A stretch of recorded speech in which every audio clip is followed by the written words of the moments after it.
Ok, disculpen.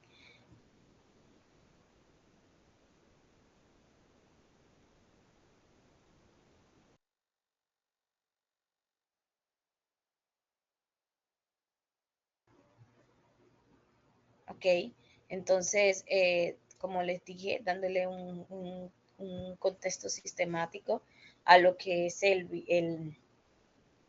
los viajes de Pablo, explicando qué sucedió en cada ciudad, cuáles fueron esos lugares de relevancia para Pablo, las ciudades más importantes en las cuales él enseñó, las ciudades que pues no recibieron el mensaje que él enseñaba, sino que más bien las personas se amontonaron y muchos trataron de sacarles de la ciudad, como pasó en Derbe y en Listra, que lo apedrearon tanto que casi le matan. Muchos dicen que en ese episodio sí murió y que fue ahí donde tuvo su experiencia de ir al cielo y de comprender esos misterios que él mismo habla que él ni siquiera puede explicar. Entonces, esto por un lado. Por otro lado, también vemos que este fue encarcelado, azotado, y se vio en diferentes cosas, tanto en el primer como en el segundo viaje.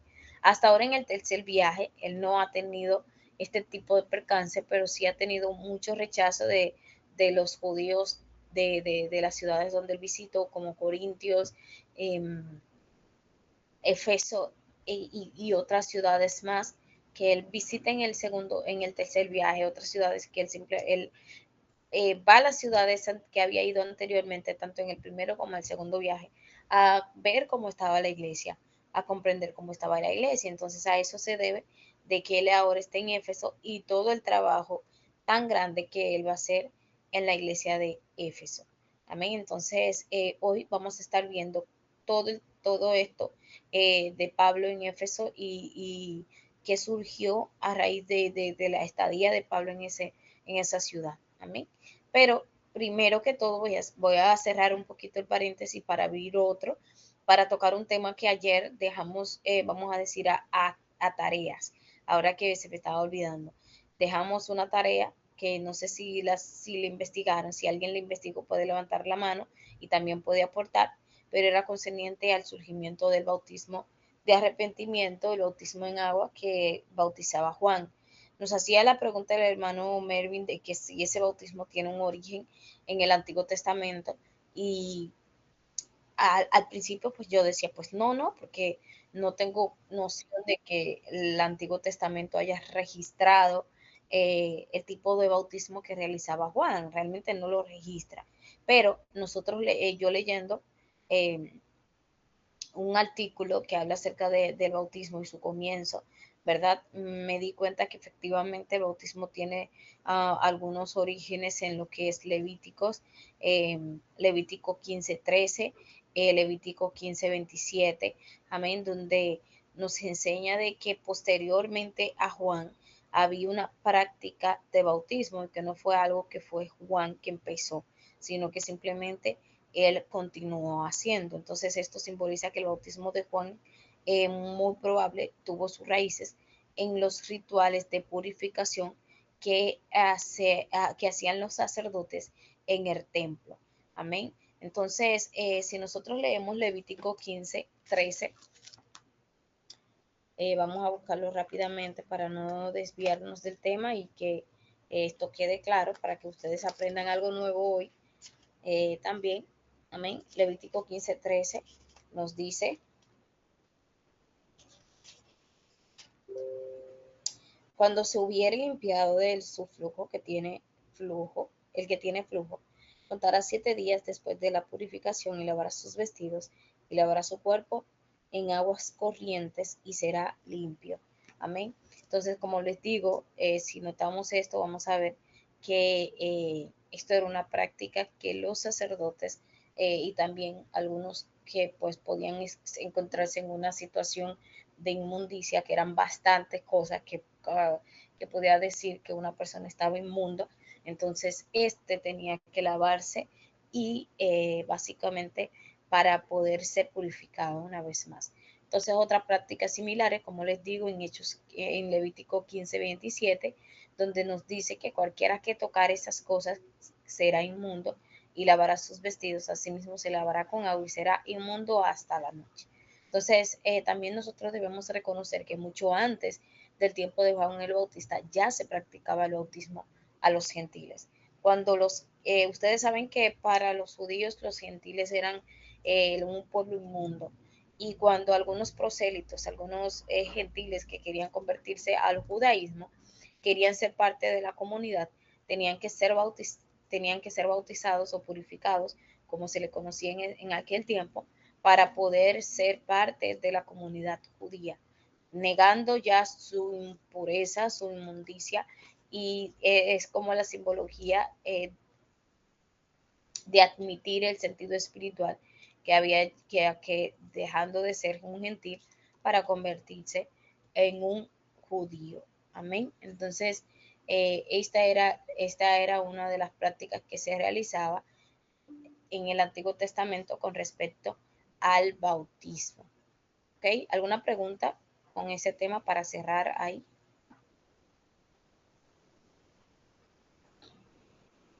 ¿No? ¿Todo claro? Amén. Ok, hermana Belén. Yo estuve averiguando, pero en Ezequiel 36, me habla, 36, 25, ya va, un momentico, segundito rapidito acá. Ezequiel 36, 25, pero me está hablando del bautismo del Espíritu Santo. Léalo, a ver. Dice así, os daré corazón nuevo. 25, perdón. Esparciré sobre vosotros agua limpia y seréis limpiados de todas vuestra inmundicia y de todos vuestros ídolos los limpiaré. Entonces estuve viendo, pero claro, aquí se está hablando del Espíritu, ¿no? Básicamente, o sea, que los profetas mayores eran profetas esto eran escritos de profecía futura para el Nuevo Testamento, para los tiempos de Jesús. Entonces, por lo general, eh, eran profecías que se iban a cumplir con el Mesías. Ok, perfecto. Bien, A ver, dice por gracias. acá el hermano Reinaldo. Soy Reinaldo Galván. Dios les bendiga, soy de Cuba. Ok, hermano Reinaldo, bendiciones. Dios le bendiga y Dios le guarde. Amén. Ok. Gracias, hermana Belén, por su aporte. Eh, Espero que hayan aprendido algo nuevo el día de hoy. Y pues vamos a iniciar con la clase que nos compete hoy, sí. Ahora sí, en Hechos capítulo 19, versículo del 8 en adelante. Entonces quiero que vayan a Hechos 19 del 8 en adelante. Me van a leer, por favor, cualquiera de los que estén ahí, Hechos 19 del 8 al 12, por favor.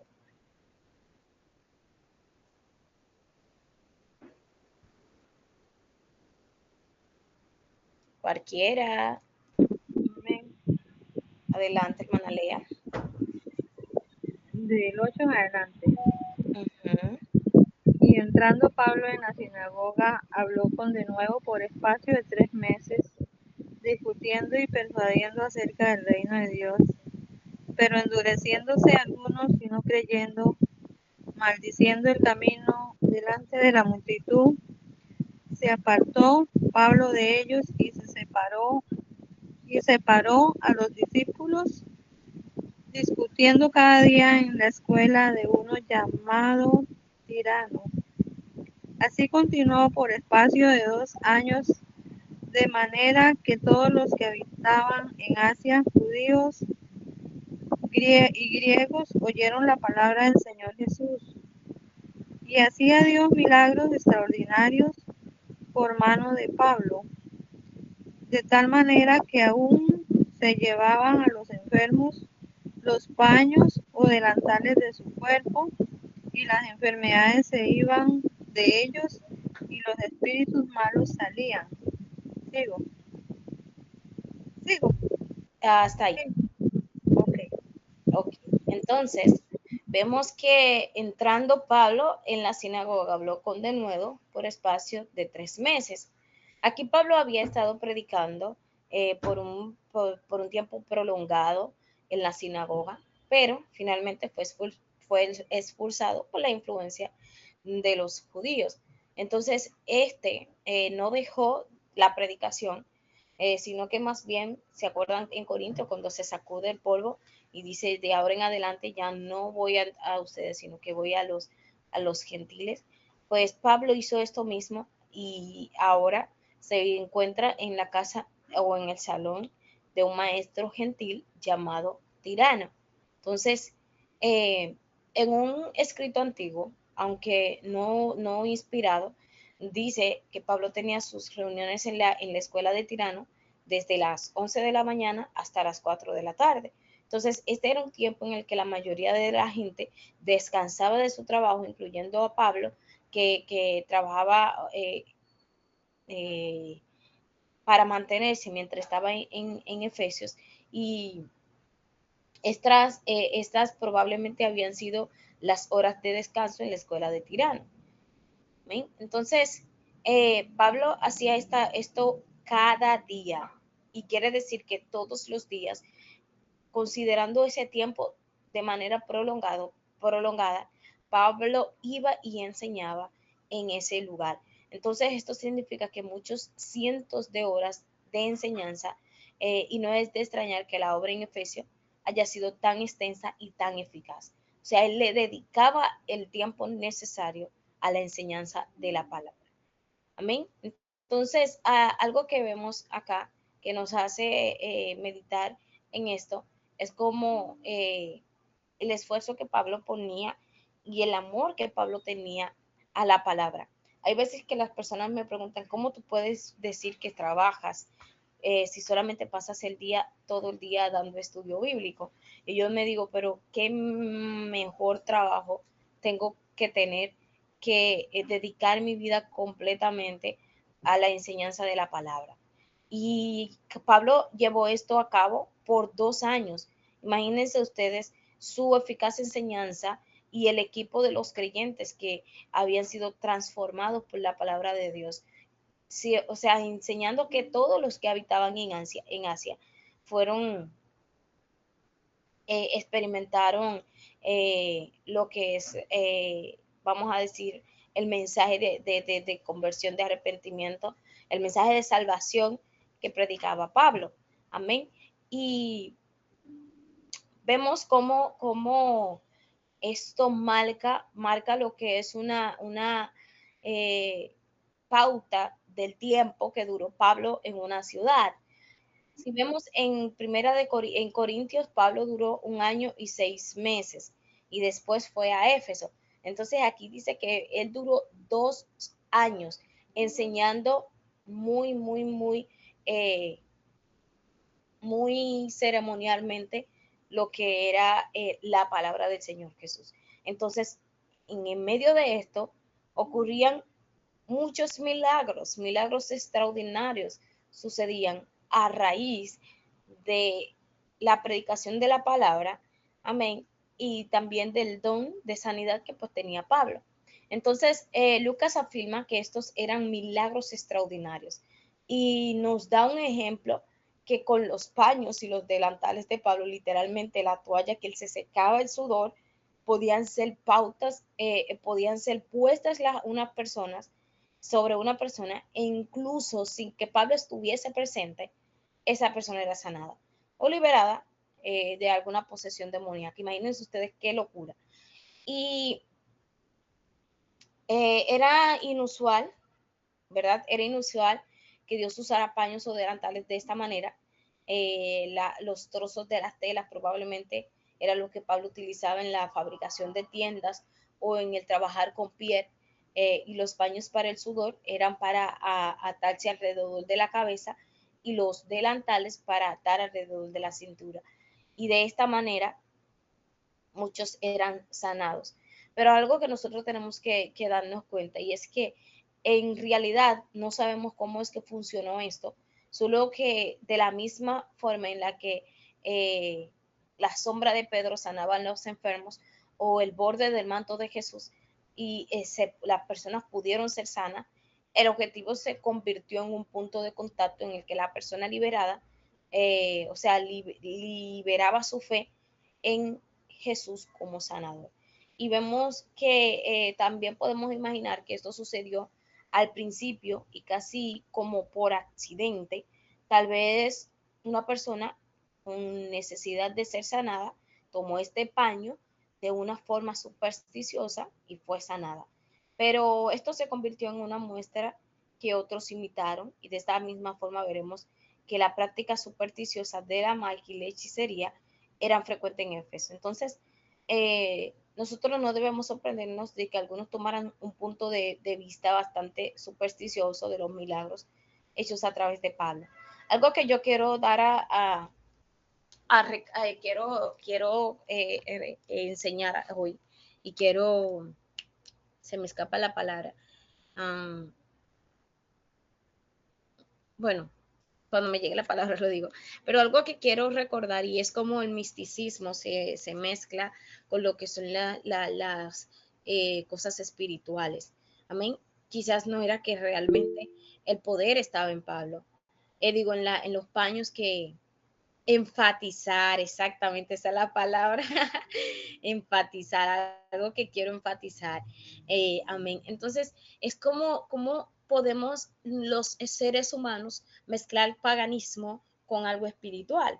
Hoy en día esto lo vemos muchos pseudo apóstoles, pseudo profetas, pseudo evangelistas que utilizan prendas de ellos, según ellos, paños ungidos, aceite ungido, agua bendita y todo ese tipo de cosas que son sincretismo religioso, ¿verdad?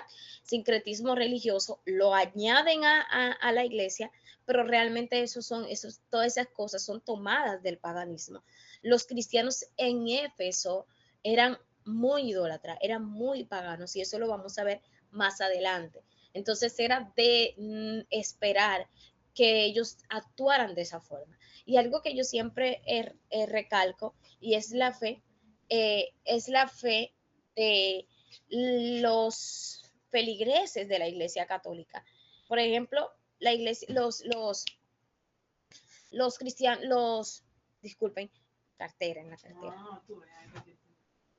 Los, eh, los cristianos de la Iglesia Católica, perdón, de qué cristianos, los feligreses de la Iglesia Católica suelen ver vírgenes en cualquier lugar y muchas veces la han visto llorando, en muchas ocasiones han visto que la Virgen les habla, que la Virgen les dice qué tienen que hacer y hasta han sido sanados realmente. Pero no es ni la Virgen, no es ni la estatua, no es ni el paño de Pablo, realmente es la fe de ese ser humano puesta en eso. ¿Ok? La mujer del flujo de sangre dijo, si tan solo yo tocar el borde de su manto, yo seré sana. Amén. Entonces, es la fe con la cual la persona vaya delante de aquel hombre de fe. Entonces vemos cómo esto, como les dije, se convirtió en una práctica habitual donde tomaban las cosas utilizadas por Pablo para ser sanados. Y Dios se inclinará para encontrarse con nosotros, aún en nuestras crudas supersticiones. Eso es así. Esto no significa que Dios le agrade nuestra superstición, sino que en su misericordia pueda pasarlas por alto para suplir una necesidad. A eso me refiero. La fe de las personas puede hacer que Dios se mueva a que esa persona pueda ser sanada, pero realmente el poder no está en eso. Eso son cosas materiales. Nosotros no podemos rebajar al Señor en un galón, en un potecito de aceite, en un frasquito de aceite. Eso es algo hasta horrible. Literalmente, idolatría en su máxima expresión. Amén. Hermana Belén, vamos a leer lo que dicen acá en el chat. Debo retirarme ahora. Lamentablemente mañana comparto más con ustedes. Que Dios les bendiga. Bueno, hermano Reinaldo, muchas bendiciones y gracias por estar. Adelante, hermana Belén. Amén. Amada, usted dice que claro, la fe, como dice, ¿no? Como dice, la fe mueve montaña, entonces usan imágenes y por medio de la fe, entonces son sanados por una imagen, por un yeso, y eso fue lo que le entendí, ¿verdad? Eso fue lo que... Sí, pero yo pienso, o sea, yo pienso que también el Se enemigo, el escucha diablo, lejos, hermana Belén. yo pienso, ¿se escucha? Ujú. Yo pienso también que el diablo, el enemigo, usa cualquier artimaña y puede hacer que por medio de esa imagen las personas crean y sigan creyendo y allí es donde los atrapa, ¿no? También, eso es lo que yo pienso.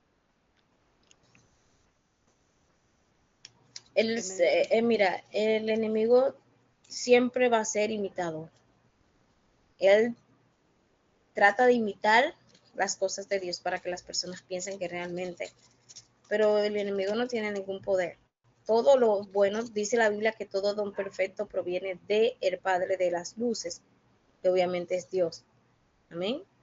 Entonces, aunque sea el enemigo, según las personas, sea el que esté actuando todas esas cosas, todo lo positivo, todo lo bueno viene de parte de Dios.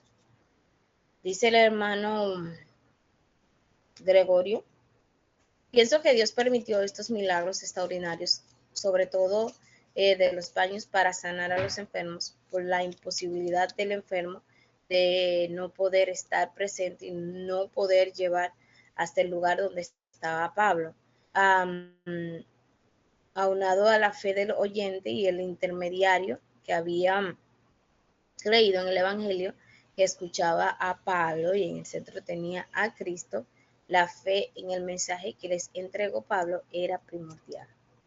No necesariamente, pero sí, ciertas partes sí.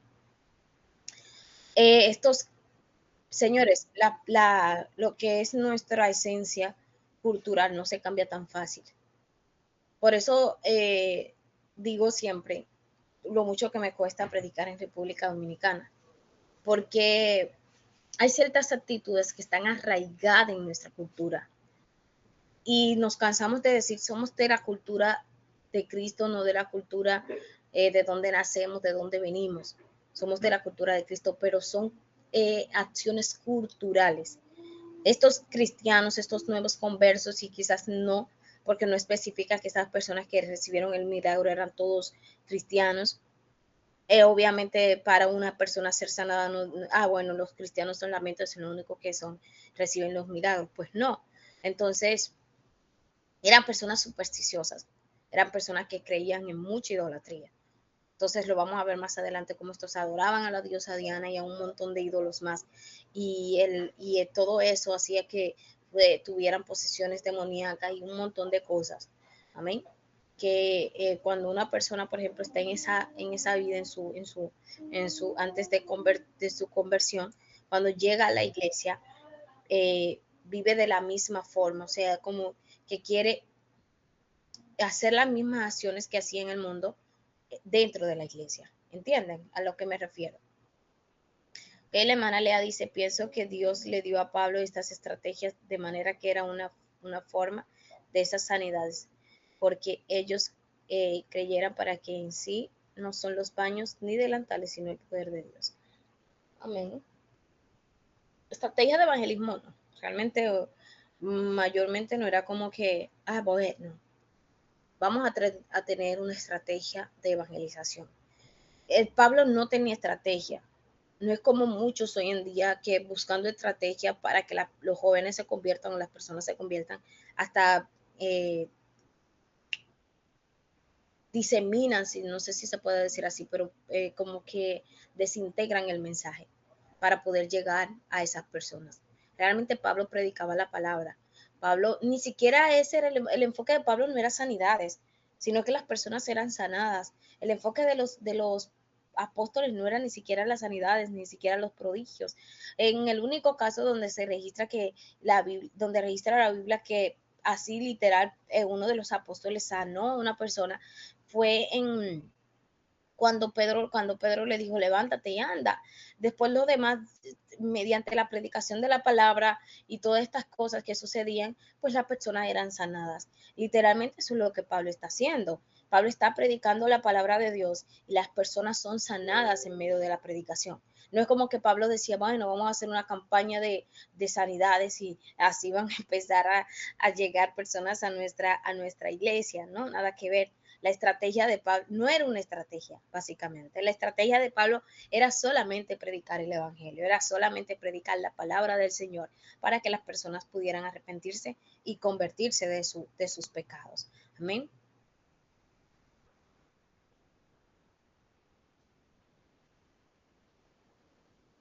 Exactamente. Amén. Amén, exactamente, así mismo es, hermano Gregorio. No es como hoy en día nosotros hacemos, que es unas cuantas, ay, que campañas de sanidad, que campañas de milagros, que todas esas cosas que al fin y al cabo, ¿de qué le sirve a una persona ser sano y no ser salvo? ¿Cuál era la diferencia de Jesús? Jesús no le decía, en ciertos momentos Jesús no le decía, eres sano, sino que tu fe te ha salvado, o sea, tu fe te ha salvado. ¿Ok? Entonces, mayormente no es sanidad del cuerpo físico, es sanidad del alma, es que las personas se arrepientan y se conviertan y dejen esos malos caminos y empiecen a vivir una vida que agrade a Dios. Amén. Ok, entonces leyendo los versículos del 13 al 16, nos enseña, nos dice, pero algunos de los judíos exorcistas ambulantes intentaron invocar en el nombre de Jesús sobre lo que tenían espíritus malos, diciendo, os conjuro por Jesús, el que predica a Pablo. Había 7 hijos de un tal Etseba, judío, jefe de los sacerdotes, que hacían esto. Pero respondiendo un espíritu malo dijo, a Jesús conozco y sé quién es Pablo, pero vosotros, ¿quién sois? Y el hombre en quien estaba el espíritu malo saltando sobre ellos y dominándolos, pudo más que ellos de tal manera que huyeron de aquella casa desnudos y heridos. Acá podemos ver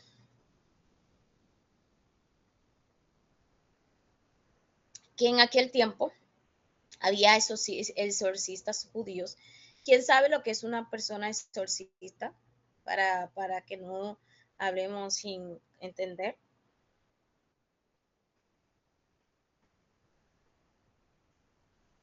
Nadie sabe lo que es qué es una persona exorcista. Adelante.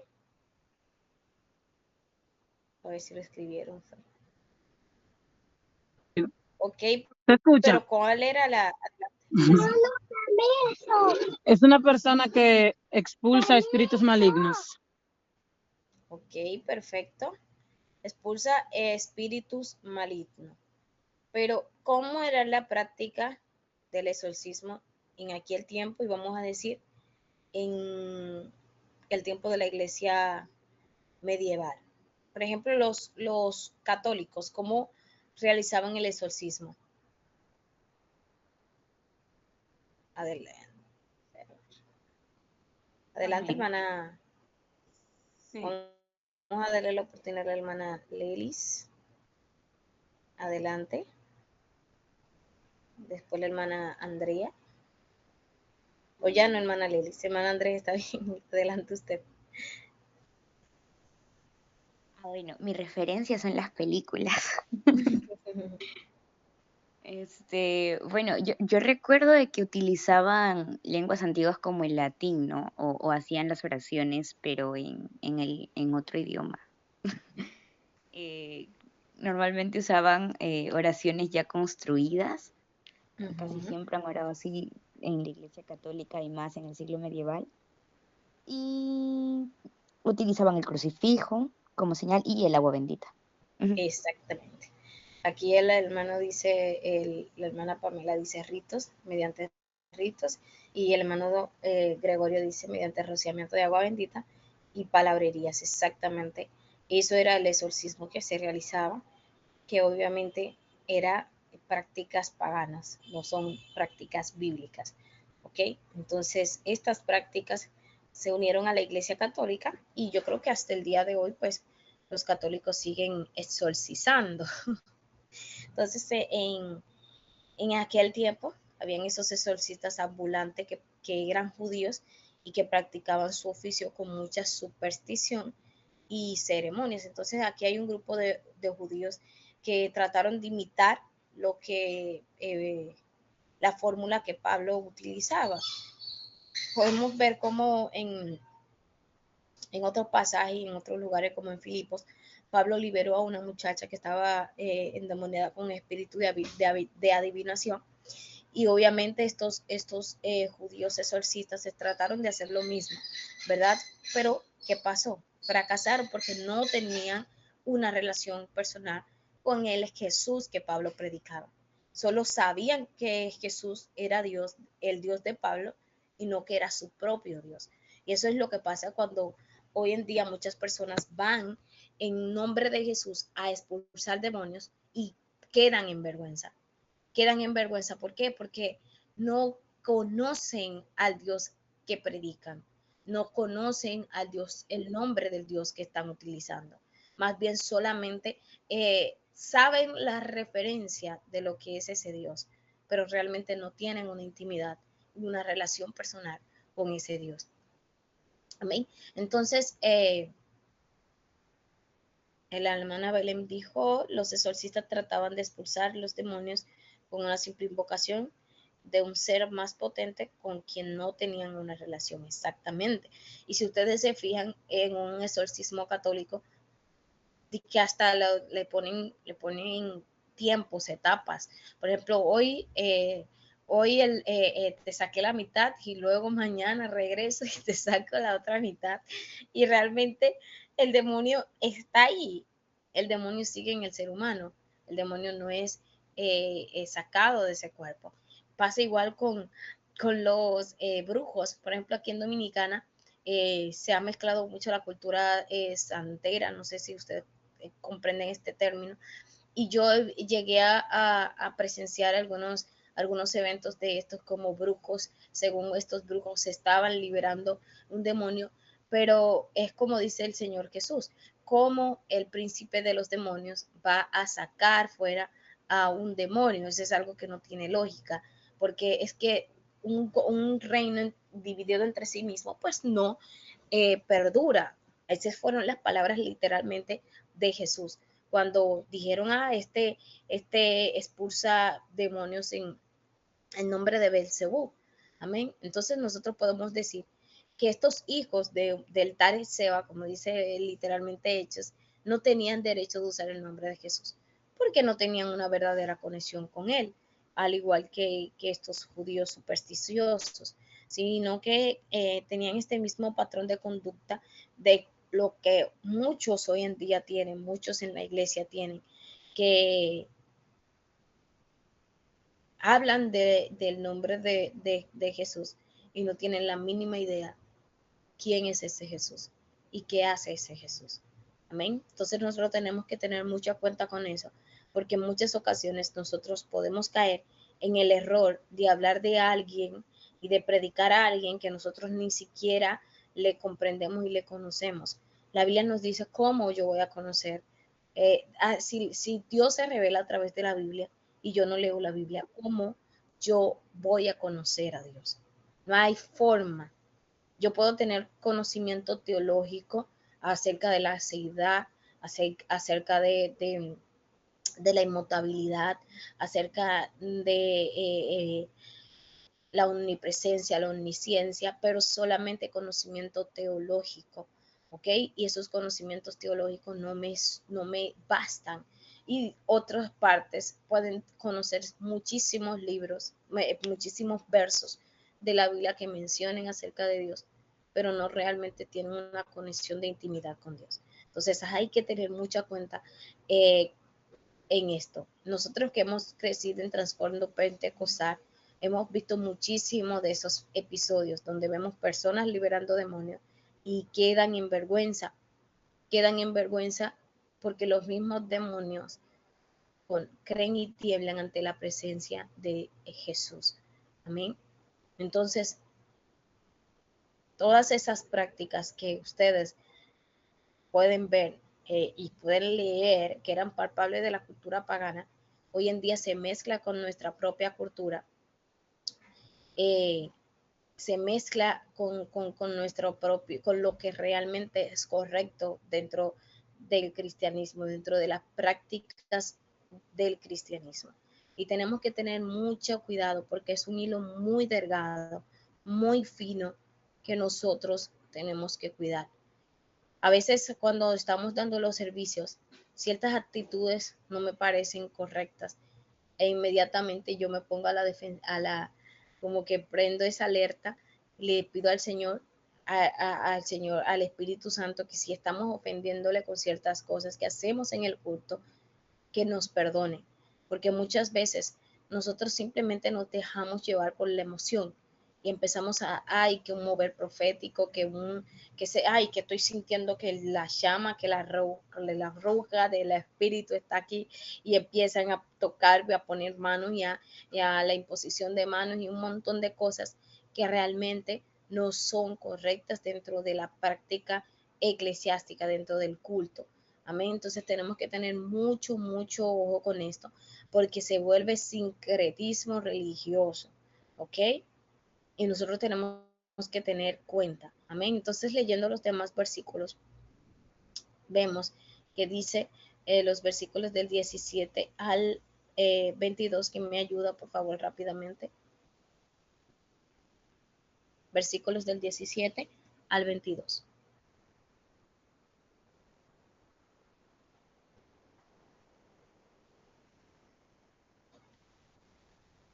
Hello.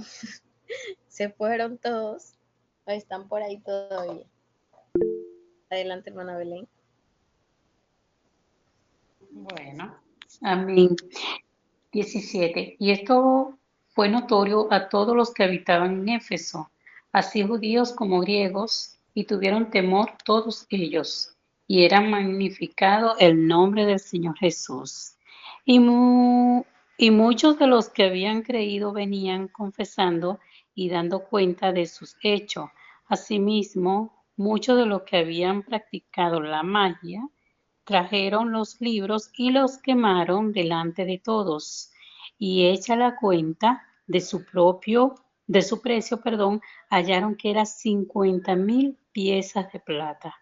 Así crecía y prevalecía poderosamente la palabra del Señor.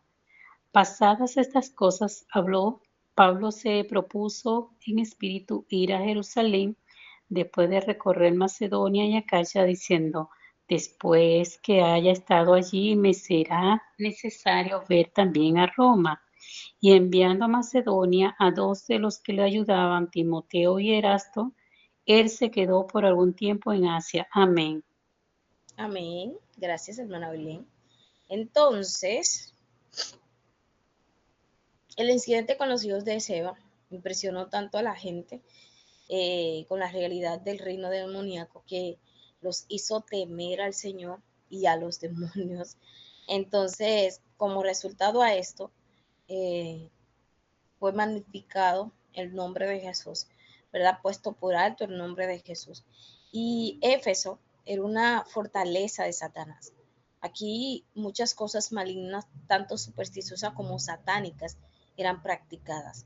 Libros que contenían fórmulas para hechicería y otras artes prohibidas e impuras eran abundantes en la ciudad. O sea, era algo tremendamente fuerte. Y si se fijan, señores, algo que yo noto, y es que, como les dije, Pablo predicó en varias regiones, en varias ciudades, y la misma metodología de predicación fue la misma en todas esas ciudades. Cada una de esas ciudades tenía cosas diferentes.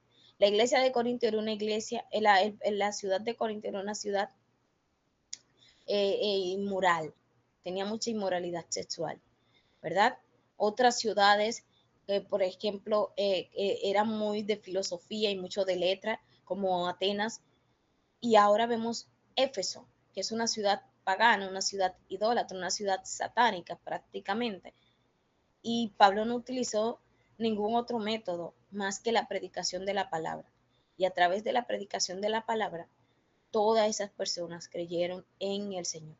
Y aparentemente, ante este incidente, eh, muchos dejaron todas esas cosas que hacían y que practicaban, renunciaron a todas esas cosas, ¿verdad? Confesando sus pecados, quemaron sus libros de magia sin importar el valor que tenían. Eran libros costosos, eran libros que realmente eran importantes en ese momento para ellos. Amén. Pero ellos renunciaron a todo eso y creyeron en el Jesús que predicaba Pablo. Entonces, el significado que los practicantes de magia venían confesando y dando cuenta de sus hechos, se puede creer que estos hechizos mágicos estaban en que se mantenían en secreto, lo cual se renunció al confesarlos. Es como esos brujos que cuando se convierten, empiezan a contar las cosas que hacían, las cosas malas que practicaban en su antigua vida. Y estos libros y pergaminos también llenos de encantos mágicos, amuletos o conjuros, eran bien conocidos en Éfeso y eran bien valiosos. Muchos han estimado el costo de estos libros entre 1 millón hasta 5 millones de dólares. Imagínense ustedes lo es excesivamente costosos que eran todos esos. Y me recuerda una práctica habitual que hoy en día se realiza y es el juego de la cuija y otras cosas más que realizan los jóvenes por entretenimiento, por desconocimiento y que a lo largo a la larga del tiempo empieza a hacerse mucho más peligroso, más y más peligroso. Tenemos que tener mucho cuidado con ese tipo de cosas. Amén, hermanos. Por eso es que, como yo les digo a los chicos, las redes sociales, el internet puede ser un cuchillo, puede ser tanto que se utiliza para picar cosas, cebollas, cocina, para todo lo que tenga que ver con la cocina, pero también puede servir para matar, ¿ok? Entonces, por eso el internet te puede aportar muchísimas cosas buenas, pero también te puede aportar, cantidades de cosas malas. Y hoy en día los libros mágicos, los libros de magia negra y todas esas cosas, hoy en día es la internet, ¿ok? Entonces, pilas con eso, como dicen los colombianos. Entonces, dice el hermano Gregorio, es recomendable lo que hicieron por honrar a Dios. Jesús no dice que no deje madre, padre, hijo. No es que el que no deje madre, padre e hijo no es digno de mí. Es la Biblia, si la Biblia destaca que eran costosos, es porque el valor era grande, pero ellos lo tiraron al fuego, lo que demuestra que el que hijo libertario será verdaderamente libre. Exactamente así es, hermano Gregorio. Yo creo que seguir al Señor vale dejar todas las riquezas que nosotros podamos tener para seguir al Señor. ¿Amén?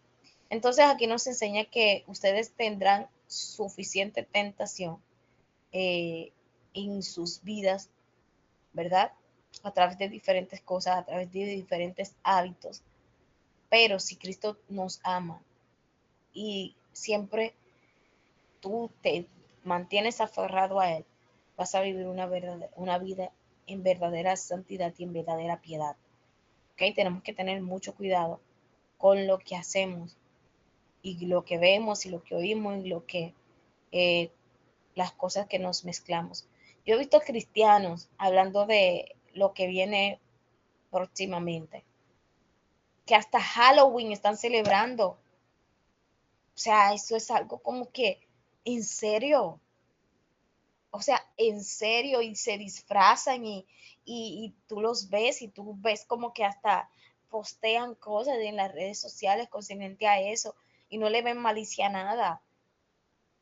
O sea, hasta esto hemos llegado, literalmente. O sea, yo estaba el año pasado, no sé si fue en Colombia o en Corea, en fin, yo estaba en otro país y yo veía como muchos cristianos que eran de mi alrededor. Ay, hablaban ay, Halloween, ay, que eso es algo como compartir dulces, qué sé yo, ese tipo de cosas que empiecen como a limpiarle, cuando realmente por detrás es un trapo de inmundicia. O sea, van a poner la cara bonita y los niños pidiendo dulces, ay, qué lindo. Oye, me hasta ponen de que calabaza y que un montón de cosas en las puertas. Eso se ven principalmente en los cristianos de Estados Unidos. Yo tengo muchos amigos de allá y yo vi ciertos amigos que hicieron eso. Yo como que, en serio, hasta ahí hemos llegado. Qué feo. Qué feo que hasta en ese mover de sincretismo haya llegado la iglesia de Cristo. Por eso tenemos que tener mucho ojo y mucho cuidado. Exactamente. Y después que están ahí en su lugar de tormento, ahí están, ay Señor, dame una segunda oportunidad. No, ya después que usted muere, no hay segunda oportunidad, no hay segundo chances. Lamentablemente tenemos que apercibirnos y evitar mezclarnos con el mundo. Amén. No somos, estamos en este mundo, pero no somos del mundo. Bien, entonces ya pasando a otro tema, vemos como Pablo se propuso en el Espíritu, ¿verdad? Guiado por el Espíritu Santo. Pablo determinó su itinerario y ahora decidió viajar por Macedonia y Acaya y luego Jerusalén, y al final su propósito era ir a Roma, que obviamente vamos a ver que no se cumple. Amén. Dice la hermana Pamela, realizando prácticas paganas. Así es, eso sí es cierto, lamentablemente. Los jóvenes de hoy en día, principalmente la generación de cristal, esta adolescencia de hoy en día que no se les está enseñando el verdadero evangelio, ah, literalmente lo hacen. Hasta se envuelven en la cultura del mundo tanto que uno no sabe diferenciar si realmente son nacidos de nuevo. Lamentablemente es así. Pero hasta en el Evangelio esta generación nueva está causando estragos. Por eso cuiden los que tienen hijos, cuiden a sus hijos, cuiden lo que ven sus hijos, con lo que andan, lo que hablan, porque realmente es una sociedad bien contaminada en la que estamos. Amén. Lucas nos menciona aquí que Pablo, que las razones por las que Pablo quería pasar por Macedonia y Acaya y luego ir a Jerusalén era porque quería recoger y entregar una ofrenda que había estado recolectando de otras iglesias para ayudar a la iglesia de Jerusalén. Eso lo podemos ver en Romanos 15, 23 al 31 y Primera de Corintios 16 del 1 al 4. Ustedes se acuerdan de la hambruna que pasó en Jerusalén y que pues el hecho de esta hambruna, pues Pablo se vio impedido de ir a Roma, sino que tuvo que llevar esta ayuda que había recogido de las iglesias donde él había visitado para ir a Jerusalén. Entonces, él dice que le era necesario también pasar por Roma y refleja la pasión de Pablo por visitar y servir a la comunidad cristiana que ya se encontraba ahí. Y eso también Pablo lo menciona en Romanos 1, del 8 al 15. Pablo en Romanos nos enseña cómo él dice que él anhelaba ir a Roma, pero que se había visto impedido en varias ocasiones. Ya no es ni siquiera que quiero o que si el Espíritu Santo, él dice que le es necesario. Cuando algo era necesario porque realmente él le urgía. Amén. ¿Y qué había en Roma? Uno dice, ¿y por qué para Pablo era tan necesario ir a Roma? Los cristianos en Roma habían comprendido el evangelio que predicaba Pablo sin Pablo estar allí, sin Pablo nunca haber visitado Roma. Los cristianos de Roma solamente habían conocido el evangelio de Pablo a través de otros que habían escuchado directamente a Pablo, y estos habían llevado este evangelio a los romanos. Y a través de eso se empezó a fundar una iglesia pequeñita en la ciudad de Roma. Pero a raíz de eso también los cristianos en esa ciudad sufrían persecución. Entonces, Pablo lo expresa en Romanos 1, que él quería ir allá para que fueran mutuamente confortados. Amén. Y era que él quería ir y decirle, hey, yo estoy con ustedes, a pesar de todo esto, a pesar de que ustedes estén en situaciones difíciles, yo estoy con ustedes. Amén. Entonces, enviando a Macedonia a dos de sus ayudantes, Timoteo y Erasto, él se quedó en Éfeso por un tiempo. Recuerden que Éfeso era parte de lo que era todo Asia, toda la región de Asia Menor, que hoy en día conocemos como Turquía. Son también recuerden que Éfeso era parte de las 7 iglesias que habla Apocalipsis, que también son ciudades o ciudades de Asia Menor, como Tiatira, Esmirna, y la Odisea y todas esas ciudades que también Pablo no menciona literalmente que él fue, pero nos habla, nos generaliza, nos dice Asia. ¿Okay? Entonces nosotros entendemos que fue casi a todas las ciudades de la región de la actual Turquía. ¿Okay? Bendiciones al hermano que acaba de entrar. Justo estamos ya casi terminando con el estudio del día de hoy. Entonces, para que tenga en cuenta, nuestros estudios son de 5 p.m. hora Perú a 6 p.m. A 6 p.m., ¿ok? Y hora República, hora Venezuela, 6 de la tarde. ¿Amén? Entonces, una parte importante del trabajo de Timoteo y Erasto era ayudar a Pablo. Ellos eran unos verdaderos asistentes para el apóstol. También le ayudaron en maximizar lo que fue su ministerio. Por eso es que Timoteo se convierte en un pastor joven, ¿verdad? Y es guiado por Pablo de la manera en que es guiado, porque Timoteo se había convertido en un pilar para el apóstol Pablo. De hecho, él le llamaba hijo, ¿ok? Era algo ya mucho más profundo el sentimiento que Pablo tenía por Timoteo, ¿amén? Más que un simple colaborador, realmente ya se había convertido en parte de su familia, amén. Ok, justo terminamos. Entonces, mañana estaremos estudiando la siguiente parte de Hechos 19. Esperemos en Dios terminar Hechos 19 para ya así el lunes empezar con Hechos 20. Amén. Entonces, nos quedamos en Hechos 19:23 para que lo tomen en cuenta. Pues, si alguien quiere compartir algo de lo aprendido o algún comentario o alguna pregunta.